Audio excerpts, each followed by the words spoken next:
Kenny Miles says, what's the percentage of PTSD victims that suffered depression or mental illness prior to?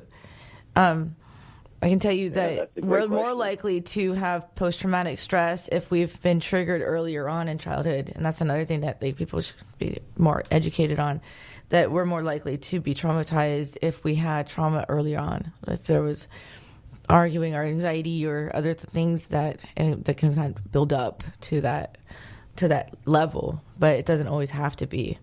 I don't think there's a statistic that has tested anyone There's a lot of studies going on right now, and I think, it's hard to capture the pre-effects.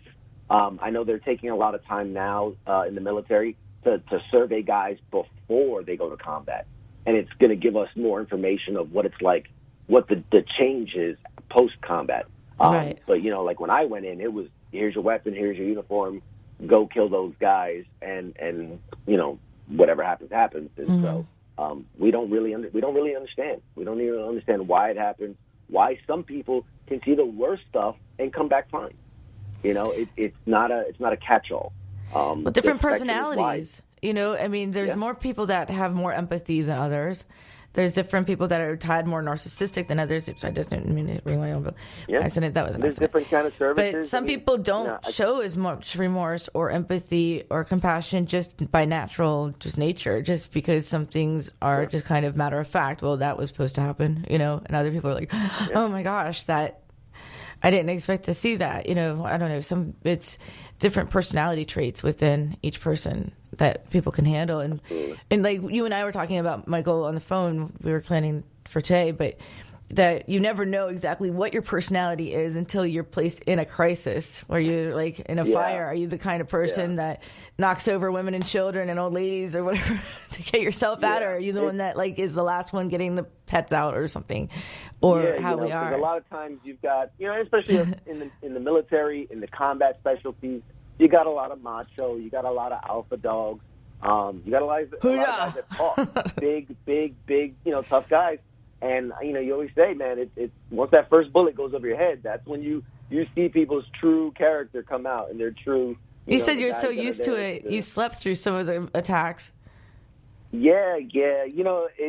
I'm just like everybody else, coming off the planes and coming into combat, like, I was terrified. I was scared, and, don't let anybody tell you they weren't, because that's crazy. But, those first bullets coming at me, those first bombs going off, I'm freaking out, I am peeing my pants. I am, panicked. But it's shocking how quick our brains can adapt. And within a couple weeks, we're getting shot at, and it's like, you don't react because, and you learn like, well, if it was two quick shots and you hear the crack and then that's it, like, don't even bother. That guy dropped his gun and ran away. Like, he just wanted to take a shot at us and then ran away. So it's like you don't even react to it anymore. And I did tell you that, one time I actually, we got attacked by mortars and I slept through the whole thing. It was the middle of the night and, we had a long day the day prior and I was exhausted and I slept right through the mortar attack. And, these things happen, That's crazy. I can't even play a video game like that without like freaking out. Like, oh my gosh, I'm getting attacked. But it's just different types. I don't think I would be able to do what you did. I can't do it on Fortnite. Great training, really. Yeah, video games. They teach us to do a really good job. No, but yeah, you do go through a lot of great training, but you were mentally ready to go. You weren't forced to.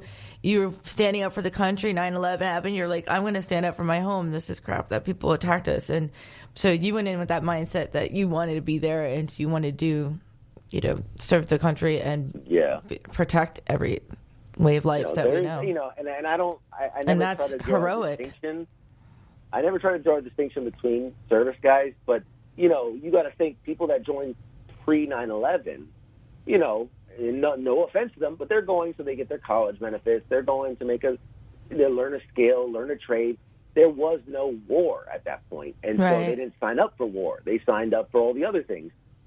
Then you have everybody in my generation and after where we knew we were at war. We knew we had a fight to go to, and we knew we signed up with that in mind. And so, again, taking nothing away from those that, they served. But, you can sometimes tell the guys that have been in a little bit longer that were like, I could totally understand. I actually spoke with someone, interviewed someone that was a medic and didn't expect to have to go to war, and then 9/11 happened. He wasn't even done with medical school, and they put him out there. He has the worst PTSD really bad. But the medics have to see the worst of the worst, man. Especially if they weren't ready or didn't think. Oh, man, I have so much for love and respect for those guys because they, you don't know what you're going to see out there. And you're seeing the worst of it. And those are the guys that, I'm an infantry guy. My job is to suppress and engage and attack the enemy, take the fight to them. So as guys are falling down, I'm charging forward. The medics are running forward, not worried about bullets. They don't have a weapon in their hands trying to defend it. They're trying to get to the guy that fell and save his life. And, if not for medics, I wouldn't be here. Right. So I really have all the love and respect for those guys. They are truly incredible people, man, to run towards the gunfire without, really being concerned about, suppressing the enemy. I run towards the gunfire, but I'm taking shots. I'm engaging the enemy. They're more worried about, saving lives out there. Is it kind of a common, I don't know if it's a stupid question, but worldwide rule just to not shoot the medic, on any team because they're not armed or there's supposed to be certain Geneva Convention rules where you don't shoot chaplains and things like that, but not everyone follows the enemy it. Doesn't really concern themselves with the Geneva Convention, and they don't really fight by the rules. And I get it. A lot of times they'd wound one guy so that more guys would run to his aid so that they could wound others. Right. And other times they'd wound a guy and then I was, 4 of the shots I got hit with, I was on my feet. The 5th shot I got hit with, I was already down. So that means they were still shooting at me even though I was down. So this isn't like a laser tag or a paintball, you got me, I'm out. They try to take you out, It's real, it's serious, It's unfortunate, and I'm one of the few who got shot in Afghanistan because in that time, the real big threat were the IEDs, the roadside bombs. Right, and I guess they're not concerned on who runs over those either. And so exactly. I guess it's not pick and choose. And, Michael, hold on 1 second. It's time for our second break. I'm going to interrupt you right now, and then we're going to get into where you're at now. So you guys stay tuned. There's more to come, and we'll just take a quick break. We'll be back in just a moment. We will return to Moments of Clarity with Tiffany Warner after these messages. This is the Tan Talk Radio Network. SWAT Roofing would like to share some crucial information that is misunderstood by 60 to 70% of homeowners. Did you know that a damaged roof by hail or wind, in many incidents, can actually lower your premium instead of raising it when filing an insurance claim? After your new roof goes on, many premium-rated companies will want your policy to be with them and will offer the new incentives to get it. SWAT is a debt-free company with over 18 years in the Dallas-Fort Worth Metroplex. We believe in helping you fully understand the interpretation of your policy and the way it can work in your favor. Call today or go online at www.swatcontracting.com or for a free roof inspection, call 214-449-9983. Hi, this is Tiffany Warner, your host of Moments of Clarity. Living with a mental health disorder is not easy. If you or someone you know are struggling with this, please know it's so important to seek treatment, and I'm here to help. Please visit the website at momentsofclaritywithtiffany.com to view blog posts and resources on this site to help educate and inspire you to take action, because there's no shame in seeking help for mental health. While you're there, please take a few seconds to sign up for my email list. You'll get some extremely valuable educational and entertaining content that can be sent right to your inbox each week. Plus, you'll also get instant and free access to my guide on managing your anxiety. You can also follow me on Twitter at MOC with Tiffany and at Facebook at Tiffany Warner. And once again, the website is momentsofclaritywithtiffany.com. Thank you so much for your support and for listening to your show, because change can only come when we stand together as one. Did you know that your physical health plays a big role in your mental health? Healthy minds and healthy bodies go hand in hand. The problem for many is finding the time and getting the results they want. X-Force Body is perfect for people with busy schedules, with a mission to inspire you to become leaner, stronger, and in the process healthier. X-Force Body coaches will encourage, motivate, and inspire you through every workout, helping you achieve the results you desire. Learn more about X-Force Body at the grand opening of their new location in South Tampa on May 8th from 5 to 7 p.m. For more information, visit www.xforcebody.com.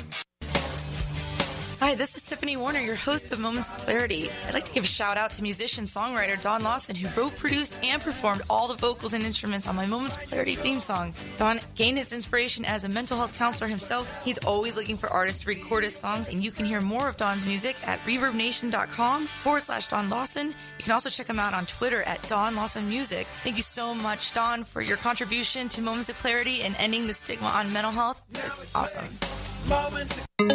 This is the Tan Talk Radio Network.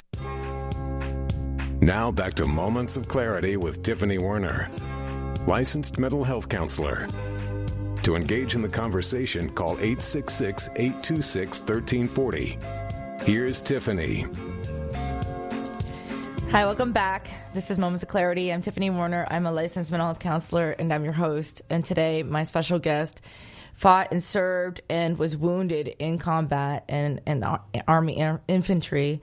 He's a veteran. He served at least 5 to 6 years in our country, was wounded, died, shot 5 times, died a couple times, revived, lost some limbs, everything. And a hero in so many ways, and now does stand-up comedy, and I'm looking forward to hearing more about that. Welcome back, Michael Carrasquillo. Hey. I don't know if I mispronounced that. But, okay, so there's that Cliff Note version where it's like, man. But, so it's just, you are a hero in so many ways, and I know you're just probably tired of hearing that, but it's hard to not say that. It's evident. It shines through you. It's evident. So I'm just I'm very fortunate that I got to serve with some truly extraordinary gentlemen. I don't look at myself as a hero. I understand people say it, and I understand people love to thank me and everything. But it's one of those things where I saw. That's what makes a true hero. Things. I saw guys do amazing, outstanding, phenomenal things for each other, and I'm just proud to have served in that unit and to have been with my brothers out there. So I know, switching places, they would have done the same things that I did, and I would have done the same things they did. So I take that compliment for everyone I served with. I appreciate it. Yeah. Okay. You're welcome. It's just, right, the heroes don't. That's a true hero, is when you don't look at it like it was anything. It was just, you were just doing your job or whatever. I don't know. But I'm going to serve my compliment, and you just say thank you. So let's talk about this comedy thing. We've got about 5 minutes, and then we're done. So our time is up. So how do people find you, and where do you perform? And so I, all my comedy stuff right now is in the D.C., Maryland, Virginia area. I've bounced around a little bit. I've done some stuff in New York and Boston and what kind of comedy is it?